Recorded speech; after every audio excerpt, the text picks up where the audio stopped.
अल्लाह तुम्हें इतना नवाज देगा कि तुम माजी के सारे दुख भूल जाओगे। तुम्हारा सब्र जाया नहीं जाएगा। तुम्हारी दुआओं का जल्द ही जवाब आएगा।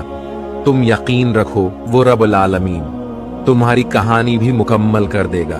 तहज्जुद अगर लाडली इबादत है तो उस तक पहुंच जाने वाला अल्लाह का सबसे लाडला बंदा है, और जब लाडला फरमाइश करता है तो उसे रद्द करने की कोई गुंजाइश बाकी नहीं रहती। अल्लाह के आगे इतना जरूर रो लिया करें कि आंख लोगों के सामने कमजोर न पड़े।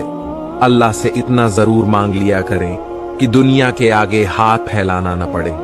अल्लाह से इतनी बातें जरूर कर लिया करें कि किसी महफिल में भी एहसास तन्हाई ना हो।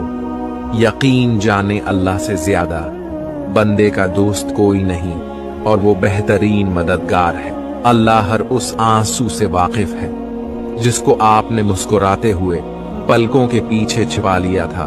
वो हर इस दुआ से वाकिफ है जिसके लिए हाथ उठाते हुए आपका दिल तकलीफ से फट रहा था। अल्लाह आपके हर दर्द, हर दुआ से वाकिफ है। वो जल्द ही आपके लिए कुन का मौजज़ा भेजेगा। बस सब्र रखें।